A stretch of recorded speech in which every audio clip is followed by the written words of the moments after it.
Bienvenidos a Legal Speaking. Soy Michelle Abreu. Y yo, Carolina Sillier. Somos dos abogadas corporativas apasionadas por los negocios. Nos entusiasma crear estructuras legales que contribuyan al desarrollo económico y empresarial. En este espacio, junto a líderes de opinión, estaremos conversando sobre los principales temas de la agenda global y los aspectos claves a ser tomados en cuenta en la estructuración de negocios y proyectos desde una perspectiva legal y con visión estratégica. Hola, muy bienvenidos a Legal Speaking. En el episodio de hoy tenemos una invitada muy especial, Arlette Palacio. Hola, Arlette. Hola, Carolina. Hola, Arlette. Hola, Michelle. Arlette es CEO de Zip Group, una firma especializada en consultoría de negocios y de innovación. Y en el día de hoy nos va a conversar sobre un tema súper interesante e innovador, valga la redundancia, economía naranja. Arlette es especialista en el tema y pues va a ilustrarlos a ustedes sobre eso. Entonces, precisamente la primera pregunta sería esa, Arlette, ¿qué es economía naranja y qué negocios y temas engloba? Bueno, la economía naranja es la economía que está compuesta por todas las industrias culturales y creativas. Entiéndase, artes plásticas, arte como la conocemos, pero también la arquitectura, el diseño gráfico, el cine, la gastronomía, todo eso forman parte de lo que es esa economía naranja y también algunas de las industrias o sectores que apoyan la economía naranja. O sea, vamos a poner de ejemplo el cine.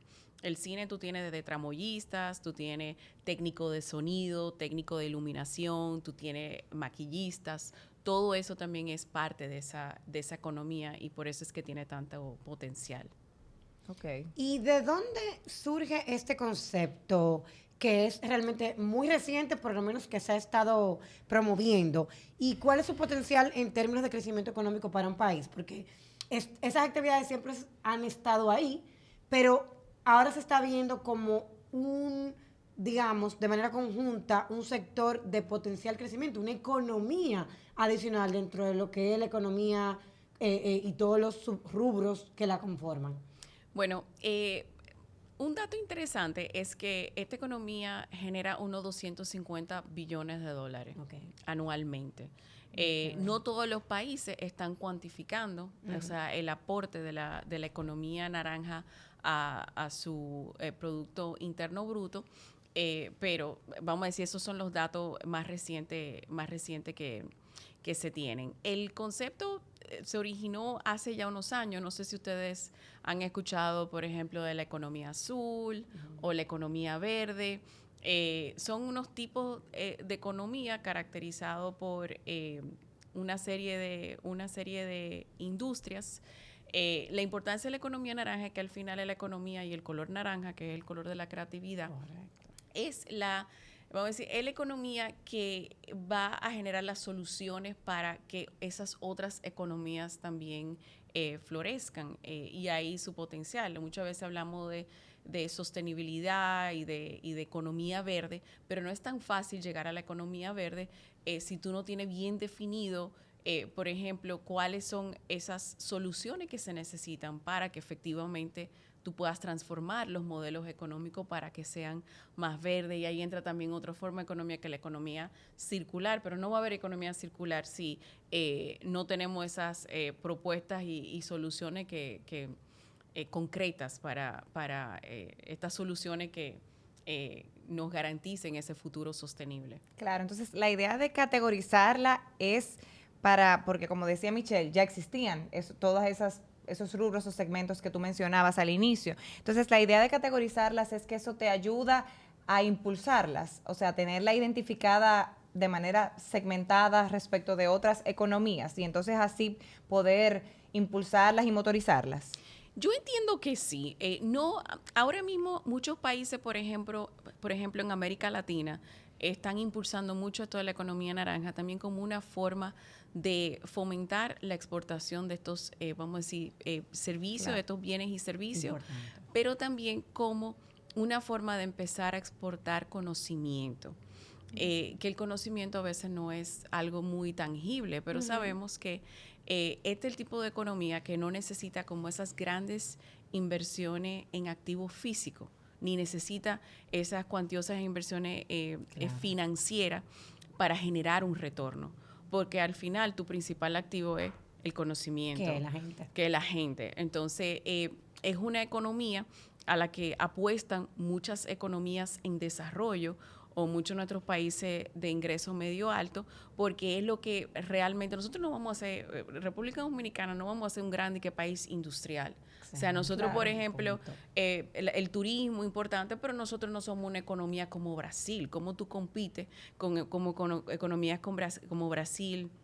El mismo México, que son poblaciones muy grandes, o sea que tú puedes producir cualquier bien en esos países, claro, y te va a ir muy bien. Nosotros no tenemos esos mercados tan grandes. Entonces, apostando a esta economía naranja que está muy basada en el conocimiento, nosotros podemos pensar de forma más exponencial. O sea, cuando exportamos conocimiento, podemos exportar conocimiento al mundo. Entonces, ¿cómo este conocimiento se traduce en estos bienes y servicios que son intangibles, pero son comercializables a nivel global? Claro, y ahora que tú mencionas eso, nosotros tuvimos un episodio que tú mencionabas que la economía naranja engloba, por ejemplo, cine. Nosotros tuvimos un episodio, bueno, 2 episodios, hablando de cine y de cómo esa industria ha crecido en República Dominicana y cómo hemos exportado nuestra industria de cine y ha crecido, o sea, ha captado una inversión extranjera importante y continúa en crecimiento y ya como somos un destino por cine, no solamente un destino turístico per se, lo cual va como en línea de eso que tú comentas y qué interesante está. Sí, o sea, y ese es el mejor ejemplo. O sea, en la misma pandemia se grabaron muchísimas películas aquí. Me acuerdo en Samaná fue la locación para una película, Olds, creo que me encantó la película. Un poco de los City se grabó freaky, también. Pero vamos a decir, en ese momento eso llevó, vamos a decir, llevó un dinamismo económico a esa zona en un momento cuando teníamos el país medio parado. Entonces, atrajo turismo a los hoteles, o sea, a los restaurantes, todos los equipos que trabajaban en la película, llevaron, vamos a decir, recursos a esas comunidades. Entonces, cuando tú piensas en el potencial de que pueden dar, y así mismo hay oportunidades para otras industrias. Cuando tú piensas en la arquitectura hace 20 años, aquí 25 años, y tú ves lo que era arquitectura antes y lo que es arquitectura hoy, también como por ejemplo todos los otros subsectores que se han generado en el tema, por ejemplo, la construcción, el diseño arquitectónico, los diseñadores de interiores, o sea, como conforme se van desarrollando estas industrias creativas, se van generando también nuevas oportunidades, no tanto de negocio, pero también oportunidades de ingreso y de medios de vida para muchas personas. Claro. Entonces, es una economía que el potencial es ilimitado. Claro. O sea, donde tú puedes llegar. No, y definitivamente me encanta como tú lo enmarcaste, de que, bueno, siempre han existido esos rubros de la economía, pero cómo de repente darse cuenta que qué tienen en común entre ellos y cuál es su potencial, pero sobre todo lo que tú comentabas, que para un país como República Dominicana es un caso donde hay mucho más potencial, donde tú puedes tener identificado para cada país un plan estratégico de en qué te vas a enfocar para desarrollar, qué industria o qué economías, pero aquí cobran una importancia, o sea, superior, porque realmente tú tienes identificado aquí 1, 2, 3, 4 sectores con los cuales tú realmente cuentas, que son la ley de Pareto, el 80% del ingreso que tú recibes son de ahí y el 20% de todo lo demás, y tal vez sin este concepto tú no tienes tan claro que esta puede ser otra, una que no hemos explorado o explotado tanto, y que, como dices, como un país desarrollado en vía de desarrollo como nosotros, tiene limitaciones, y tiene limitaciones presupuestarias, y tiene limitaciones de recursos en general. Y esta es una que no requiere tantos recursos, donde lo que tiene en común, bueno, identifico la creatividad, la creación intelectual, y que viene directamente del talento humano. Exacto. Que sin mucho más recursos lo pone ahí y además mencionabas algo. En adición a los elementos que pueden generar ingresos por creación directa, el encadenamiento productivo, algo que nos trajo precisamente en el capítulo de Industria de Cine, Mariana Vargas, de la Dirección General de Cine. También hay mucho encadenamiento productivo relacionado a toda esa actividad de creación. O sea, que me parece que es un tema muy importante para la República Dominicana. O sea, sin duda. Que economía naranja, capitalización de ese intangible que es el talento humano. Qué interesante está eso. Mira, Arlette, y precisamente en ese sentido, hemos oído mucho como una relación o mención de manera concomitante de economía naranja y sostenibilidad. Y entonces me gustaría que tú les expliques a nuestros oyentes cuál es la interrelación de ambos conceptos. Bueno, mira, la primera vez que como que yo empecé a pensar, no en el término de economía naranja como tal, pero sí de innovación, porque tiene un componente de innovación importante y un elemento de creatividad. Fue hace como unos 5 o 6 años que yo doy mucha formación en sostenibilidad. Pero muchas veces, y yo siento que, y particularmente con el sector privado, yo vengo del mundo de la cooperación internacional, donde estos términos son como más entendibles. Y yo sentía muchas veces como que el sector privado lo ve como algo muy teórico y muy académico. Entonces, empecé como a explorar como todas estas herramientas también de innovación, porque me di cuenta, bueno, una de las razones por la cual mucha gente se le hace difícil el concepto de sostenibilidad es por el tema también de la novedad. Claro. O sea, la gente a veces se resiste a lo nuevo, se resiste quizás a como cambiar esa mentalidad. Tú tienes quizás toda tu vida pensando de una manera lineal, claro, y no necesariamente comprendiendo que todo está interconectado. Entonces, cuando tú empiezas a hablar de esto, la gente está como que, ¿qué?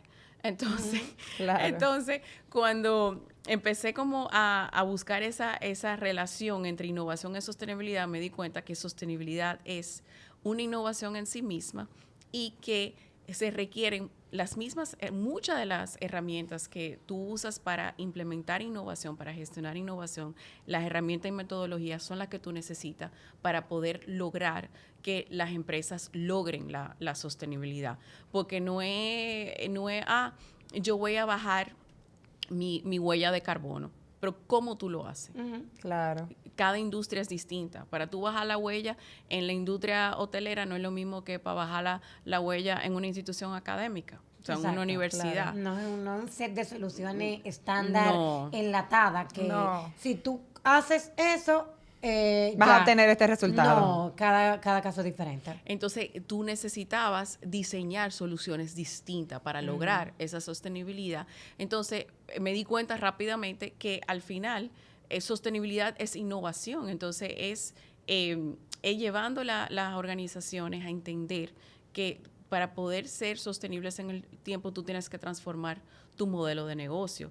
Y en esta transformación es que se generan esas soluciones, por ejemplo, para una economía verde, esas soluciones circulares, que no es one size fits all. Tú, dependiendo de tu industria, tú tienes que definir rutas distintas para lograr esa sostenibilidad. Entonces, requiere un elemento muy marcado de creatividad.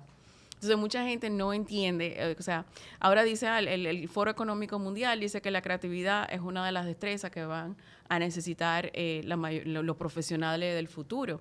Y eso es fundamental porque no hay innovación sin creatividad. Claro, claro. Sin embargo, puede haber creatividad sin innovación. Sí, es correcto. Entonces, todo empieza por la creatividad. Entonces, fomentando la economía naranja, tú también empiezas a cambiar un poco esos mindsets, ¿tú entiendes? Organizacionales que a veces se resisten al cambio y es difícil lograr la sostenibilidad en un contexto donde la gente no sea abierta al cambio. O sea que sostenibilidad, por lo que estoy entendiendo, va a venir ligado siempre con innovación. Sí, porque al final son soluciones nuevas. Claro. Son soluciones nuevas quizás a viejos problemas. Sí, es correcto. O sea, totalmente, lo que nos trajo aquí y nos hizo pensar, tenemos que cambiar el modelo a un modelo de desarrollo sostenible, es el BAU, el business as usual. Entonces, si seguimos igual, ese es el famoso cliché de que si sigues haciendo lo mismo vas a tener el mismo resultado. la única forma de romper Aplicado eso al mundo es de la innovando. innovación, O sea, claro. tenemos que salir de la caja, empezar a tener soluciones diferentes, empezar a cambiar. No hay duda. Tú mencionabas en una conversación que tuvimos que incluso eso es tan claro que las mismas Naciones Unidas determinaron que la economía naranja es un impulsor de los Objetivos de Desarrollo Sostenible ahora mismo. Creo que fue como un año declarado como tal. En el 2021, el año pasado, o sea, Naciones Unidas siempre tiene un tema para el año. El tema del año pasado fue la economía creativa para el desarrollo sostenible. Entonces, como esta economía, que es la misma economía naranja, que otra manera de decirlo, cómo contribuye a lograr esos 17 ODS. Y cuando tú te pones a analizar los 17 ODS y cuáles son como las metas dentro de cada ODS, tú dices, wow, todo tiene que transformarse. O sea, desde las instituciones académicas, o sea, el sector privado, el mindset de las personas, todas esas metas de producción y consumo sostenible. O sea, el consumo, tú transformar prácticas de consumo no es fácil. Claro que no. O sea, tú lograr que la gente, en vez de comprar quizá el botellón de agua, empiece a... Y claro, son a veces soluciones que cuestan, pero que empiecen quizás a instalar filtros en su casa. Totalmente. Antes de estar usando botellones o, por ejemplo, algo tan simple como cuando tú tratas de eliminar el plástico en una empresa, como la gente se resiste a traer termo, no, pero no vamos a tener plástico, pero a la gente le toma tiempo, esa costumbre de traer su termo o que no tengamos...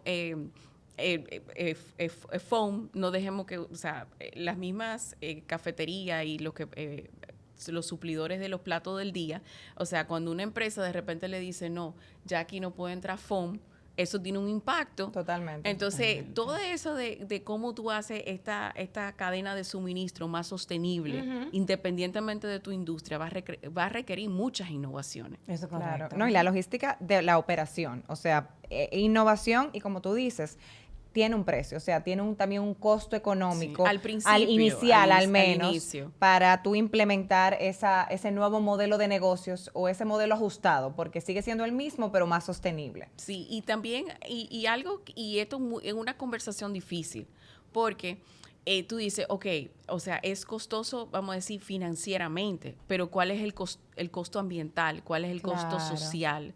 Eso no es tan fácil cuantificar. No. Entonces, quizá en inicio, o sea, se requiere mucha inversión económica, pero el trade-off, o sea, lo que vamos a recibir a cambio, quizá aire más limpio, menos calentamiento global y al final, vamos a decir, estamos generando Bienestar. más bienestar. Y mayores bienes públicos. O sea, estamos cuidando los bienes públicos. Correcto. Y de hecho, ahí te quería preguntar, veo que básicamente tiene mucho que ver con utilizar la innovación, la creatividad para solucionar problemas sociales, realidades, hacer el cambio hacia el desarrollo sostenible. ¿Qué rol y qué oportunidades puede tener el sector privado en esto? Porque estamos hablando de que al final del día los productos, los servicios, todo lo que hacen las empresas, la actividad empresarial, es resolviendo necesidades del consumidor, del cliente, de la economía. ¿Qué rol puede jugar el sector privado? ¿Qué oportunidades puede encontrar? Porque al final del día son industrias también. Industria cinematográfica, claro, pero tiene que haber empresas que están desarrollando estudios, empresas que hacen producción, empresas que hacen contenido digital. O sea, además de los casos de profesionales individuales, como los actores en la industria del cine y del teatro, los pintores en las artes plásticas, también está el empresariado. ¿Qué oportunidades tiene aquí en esta economía naranja? Mira, yo creo que en el sector privado tiene muchísimas oportunidades para generar valor en general. La pandemia fue el mejor ejemplo. O sea, las empresas que fueron más resilientes, las empresas que lograron, por ejemplo, navegar mejor la pandemia, eran empresas que ya tenían un buen desempeño, vamos a decir, social y ambiental. O sea, un mejor desempeño en materia de sostenibilidad. Las oportunidades también que traen ahora, porque ahora son más visibles. Porque antes, yo creo que antes de la pandemia no eran tan visibles. Y por eso también es porque la economía naranja ha sido como que de repente la gente empieza a escuchar y que, wow, es verdad. Es verdad, pero tú te das cuenta que las empresas, por ejemplo, más innovadoras, las que habían avanzado más en su proceso de transformación digital, de repente tuvieron menos inestabilidad durante la pandemia, como en esos primeros meses, porque de una vez pudieron ofrecer su producto y servicio a través de otros canales y otros canales digitales. Sí, lograron ser más competitivas. Sí, tanto a nivel interno como a nivel externo. Claro. Y hubo empresas que aprovecharon esa oportunidad enormemente. Entonces, el punto es que esto de sostenibilidad, o sea, la estrategia de sostenibilidad más que nada, lo que te obliga es a enfocarte en transformar un poco esa arquitectura con la cual tú entregas tus productos y servicios continuamente. Entonces, y eso significa, por ejemplo, si nosotros antes en nuestro, y de nuevo, todo está interconectado, porque, o sea, si nosotros, por ejemplo, a nivel logístico usábamos, vamos a decir, transporte aéreo para importar alguna mercancía, y de repente, pero todo paró. O sea, tú no podías volar nada. No entonces, y nada. por eso es que a veces uno iba al supermercado y de repente tú consumes algo importado y tú decías, ¿y cuándo llega? Porque todo estaba atrasado. Muy diferente quizá al que lo transportaba en bote y de repente en barco. Y de repente tú piensas, wow, y el tema del nearshoring, por ejemplo. Ajá, eso es. Pero el nearshoring también contribuye bastante a mitigar tu huella ambiental en la operación. Sí, totalmente. Entonces tú ves que, o sea, definiendo estas nuevas soluciones, tú vas generando primero eficiencias para el negocio, por un lado, pero también tú vas creando valor ambiental o tú vas creando valor social que al final se traduce en valor económico. Entonces, dentro de todas estas soluciones y también de innovadora, está el tema, por ejemplo, de tu cliente. ¿Quién es tu cliente? Por ejemplo. Y de repente tú también sirviendo, y de esto se ha conversado mucho, y Amartya Sen fue uno de los primeros economistas que empezó a hablar de, ¿por qué no servimos esas poblaciones en la base de la pirámide? Por ejemplo, eso también requiere mucha innovación de la empresa. De repente, por ahí tú estás abriendo otro mercado. Sí. Entonces, vamos a decir, pero abriendo ese mercado, tú estás sirviendo quizá otros propósitos sociales. Entonces, al final, todas estas decisiones te llevan a ser más sostenibles en el tiempo, que al final lo que todos apostamos como empresario es a la continuidad del negocio. O sea, y la sostenibilidad y siendo más innovadores, a lo que te está llevando es a blindar tu negocio, tu empresa. Y cómo, por ejemplo, dentro de ese rol y oportunidad del sector privado, ¿cómo pueden, además de innovar en su propio core de lo que hacen hoy, cómo pueden los empresarios, el sector privado, apoyar también las otras profesiones individuales o otras áreas que pueden tomar un impulso mayor? Por ejemplo, la industria de la moda, o sea, local, la industria de la moda local, de arquitectura, de diseñadores, de todo tipo de diseñadores, de el arte plástica, el arte dramaturga, o sea, ahí veo que hay mucho y veo casos interesantísimos como Colombia. Colombia impulsó la moda colombiana a nivel internacional, plataformas. Aquí hay mucha iniciativa buenísima también de ser como unos hubs de todos los diseñadores del Caribe y Latinoamérica. Hay mucho apoyo. ¿Cómo el sector privado puede darle un giro de un mercado, un sector que puede ser un poco pequeño y de repente puede tener otro tamaño significativamente mayor? ¿Cómo se puede lograr eso realmente con el apoyo del sector privado? Bueno, mira, lo que a mí más me gusta de esta agenda de la economía naranja es que también se tiene que apoyar mucho en las alianzas. O sea, y ahorita lo hablábamos, o sea, hay un componente, por ejemplo, la innovación es co-creación, es colaboración. O sea, tú no vas a lograr innovar en nada solo. Eso no sucede en un departamento, eso no sucede, no lo realiza una persona sola. O sea, tú necesitas esas alianzas, esos partnerships, y también algo que se habla mucho dentro del marco de la Agenda 2030 de Desarrollo Sostenible. Nosotros el año pasado celebramos el Foro Caribe Naranja a propósito del Año de la Economía Creativa para el Desarrollo Sostenible, y era precisamente eso, que buscábamos visibilizar cuáles eran estas industrias. Y, por ejemplo, nosotros tuvimos patrocinadores como Banreservas, como el Banco Popular, que son entidades financieras importantes de la República Dominicana. Y ellos ya tenían esto como dentro de cuál es su estrategia de negocio. Ellos ya están comprendiendo que hay sectores que requieren financiamiento y requieren inversión, porque también hay mucho potencial dentro de estos, vamos a decir emprendedores creativos. Claro. Sí. Para ser startups con muchísimo incluso potencial dentro de la región de América Latina. Claro. Pero esta gente no van a llegar a ninguna parte si no encuentran como esas oportunidades de financiamiento o de inversión inicial en su propio mercado. Necesitan capitalizar para poder desarrollar esas ideas y que sea un negocio viable y exportable. Entonces, y ese evento sirvió mucho para empezar como a visibilizar el tema, ver el potencial. Lo que pasa también aquí falta sistematizar más información. Sí. No estamos muy claros, o sea, de cuáles son los aportes. También hay un sector de esa economía que es informal. También como nosotros fomentamos como la formalidad de esos sectores. Y porque, o sea, a veces, como leía yo el otro día, bueno, es que a los emprendedores le dan miedo los impuestos. Sí. Pero esas son todas cosas que se pueden trabajar, porque al final esos emprendedores tienen mayores oportunidades económicas y de acceso a financiamiento si se formalizan. Entonces, ya vemos que las empresas privadas sí lo tienen en su radar. Y bueno, ahí mencioné, vamos a decir, entidades financieras, pero hay otras entidades de otros sectores que el tema de la creatividad y la innovación también lo pueden considerar bastante para poder fortalecer su propio modelo de negocio. Hay empresas que quizás están un poco estancados, y están estancados porque no están mirando afuera.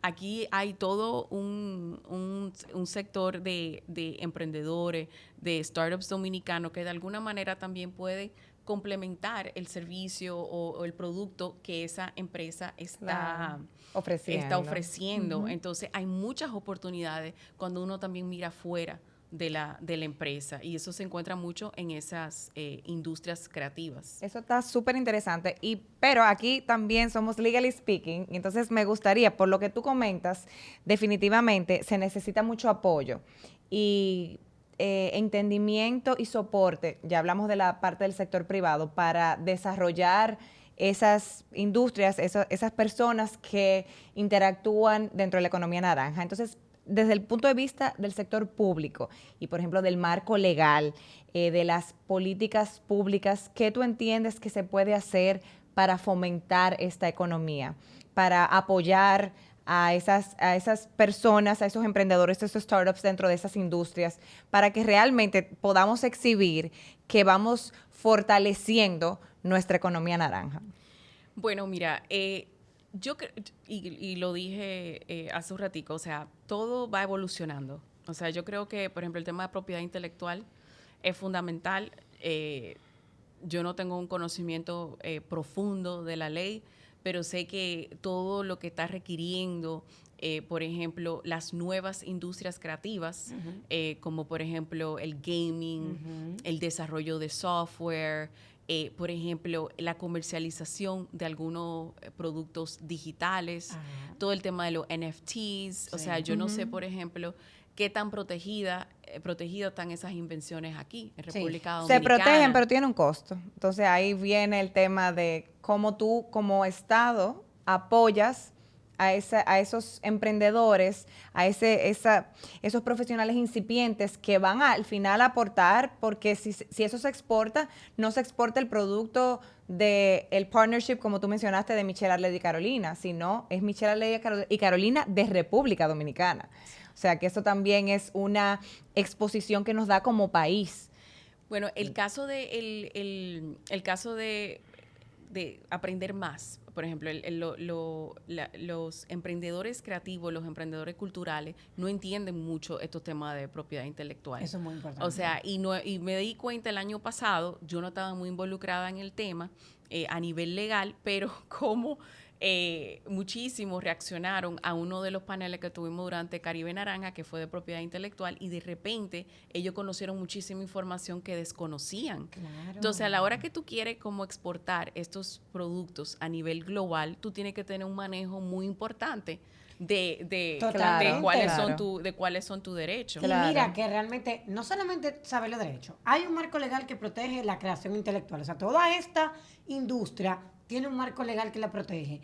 Y además de eso, te permite, eso que comentaba Carolina, tiene un costo, hay que hacer el registro. En el caso de lo que es derecho de autor, tú tienes el derecho desde el momento que tú haces la creación, el derecho a, digamos, el derecho extra patrimonial de que se te atribuya ser el autor. Pero si tú no inscribes, y cuando tú inscribes, tú lo que estás es declarando el derecho, que ya tú lo tenías, no es constitutivo de derecho, sino, digamos, declarativo. Tú tienes la posibilidad luego, entonces, como tú mencionas, de poder, digamos, crear esa economía con los derechos patrimoniales, que son derechos económicos sobre eso. O sea, toda esta industria en otros países, que sí es muy grande, es porque cuando estamos hablando de una obra, hay toda una economía de los derechos patrimoniales de vender derechos de distribución, vender derechos de imagen, vender derechos de todo tipo. O sea, cada tipo de uso de la creación, en impresión en papel, en impresión en t-shirt, en impresión en taza, etcétera. O sea, juega un rol no solo de protección del derecho, sino sobre todo de la posibilidad de realmente generar una economía. Por eso. Pero nuestros emprendedores culturales No desconocen eso. Entonces, el tema del conocimiento, de la educación sobre estos temas es fundamental. Y también el tema también de la comercialización de estos bienes de servicio. Claro. Por ejemplo, la tecnología blockchain, o sea, eso todavía no se entiende. Lo del metaverso, o sea, ¿cómo se va a regular eso? O sea, ¿cómo tú vas a poder comercializar tus productos y servicios en el metaverso? Porque en el metaverso implica que tú puedes vender tus servicios y tus bienes a nivel global, vamos a decir. Pero ¿cómo se paga impuestos por eso, por ejemplo? Sí, si te lo está comprando, o sea, no, o sea... Sí, no. Ahí tiene que haber una revisión de marco regulatorio y legal. Pero integral, integral. Hay cosas que caben en los conceptos generales y ya. Sí. Pero si van a haber cosas que no van a encajar ni en una categoría ni en otra y vamos a tener que revisar realmente. Sí, si ese bien que tú estás vendiendo, tú solamente estás aceptando cripto. Exactamente, que no es un fiat. Y no está regulado eso todavía. Exactamente, entonces, correcto. Se requiere como que repensar el impacto que van a tener estas nuevas industrias creativas en el marco legal vigente. Totalmente. Y eso, viéndolo desde el punto de vista de la regulación, eso es lo que hemos hablado, es lo que estamos hablando, y el tema del registro y protección de los derechos. Pero tú comentabas ahorita sobre cómo la ONU, o sea, un organismo internacional, declaró el año pasado como un año de la economía creativa. O sea, ya estamos viendo que hay una directriz, si se quiere, a nivel internacional de la importancia de esa economía y de su fomento y objetivos claros y específicos de cómo apoyarla y cómo fomentarla. Entonces, aplatanándolo, o sea, llevándolo aquí a República Dominicana, ¿qué tú crees que como país, o sea, el Estado puede hacer para ahora mismo apoyarla y fomentarla? Bueno, yo creo que facilitar la formalización de muchos de nuestros emprendedores culturales, de muchos emprendedores creativos, me empezaría por ahí. Yo entiendo que hay que fortalecer la currícula educativa, tanto preuniversitaria como universitaria, que responda mejor a esas habilidades y destrezas que se necesitan para el futuro del trabajo, que yo lo veo muy transversal. Independientemente de la industria, de lo que tú estudiaste, hay una serie de destrezas que tú necesitas dominar, claro, como esas digitales y cómo todo esto se integra y tú lo montas, por ejemplo, eventualmente en 10, 15 años en el metaverso, va a requerir mucha educación. Yo me veo, bueno, mi hija la tengo ya puesta en coding, para que ella aprenda a programar. Claro. Así como uno tiene que saber escribir, yo creo que en los próximos años tú tienes que saber programar. O sea, yo veo que vamos para allá. O sea, ya ahora mismo hay que pensar outside the traditional box. O sea, la caja que nosotros tenemos no es la caja a donde debe ir encaminada nuestra sociedad, o sea, nuestros jóvenes en desarrollo. Entonces me parece eso súper acertado, el tema de que el Estado, y ahí puede incidir directamente y inconsiderablemente, cambiando ese programa de formación, porque ahí vamos a ayudar a lo que tú decías ahorita, de cambiar el mindset de la ciudadanía, porque esto es un tema de la sociedad, aunque tenga impacto a nivel de cada empresa, aunque tenga impacto a nivel de emprendedores particulares, o sea, a nivel individual, pero va a tener un impacto integral y global. No, y sobre todo, tú mencionas la educación primaria, educación superior.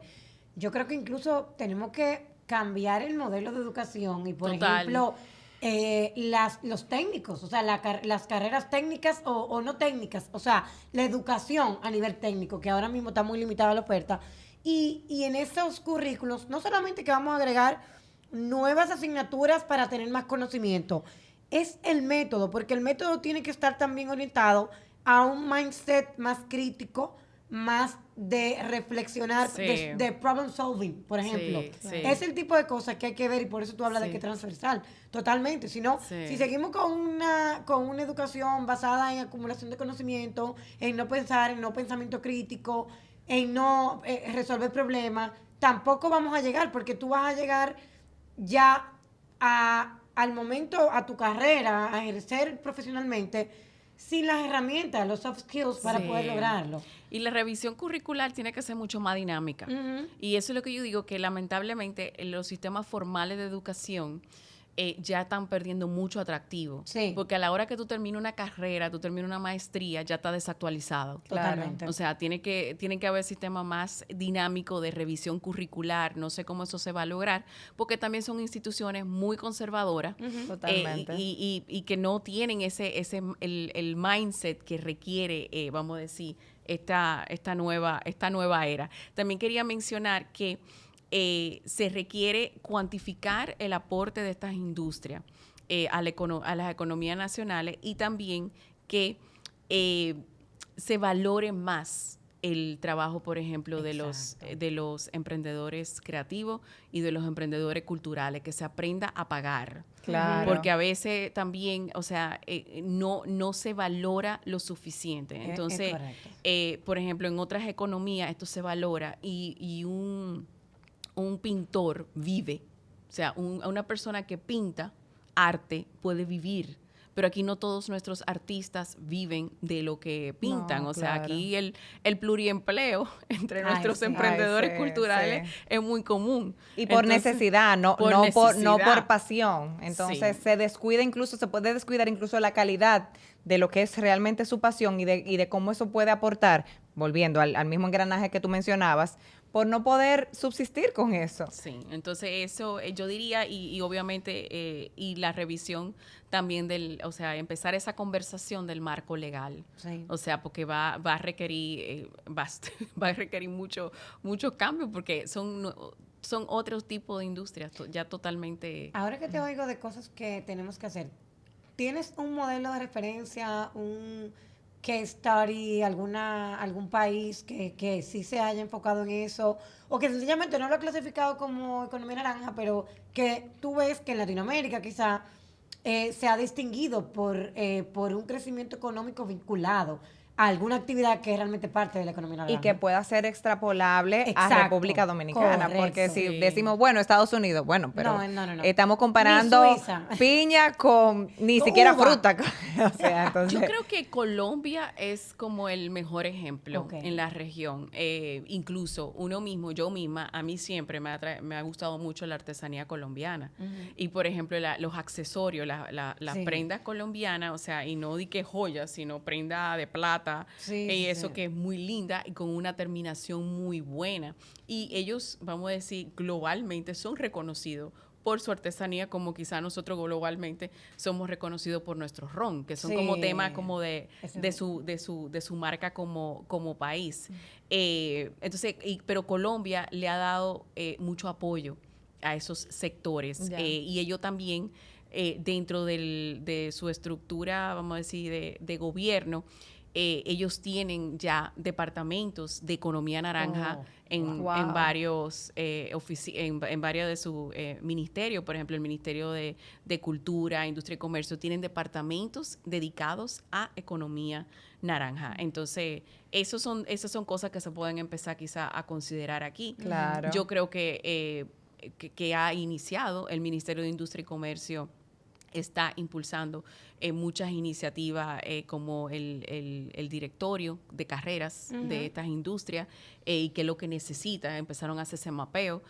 También el Ministerio de Cultura está también apoyando proyectos de economía naranja. No sé si vieron hace unos días que firmaron un acuerdo con el Banco Central, donde van a empezar a cuantificar los aportes en las cuentas Eso es muy nacionales. Eso es súper importante. Entonces, hay muchas iniciativas. El mismo Ministerio de Educación tiene una dirección de modalidad de artes y de creatividad que está trabajando también mucho de estos temas.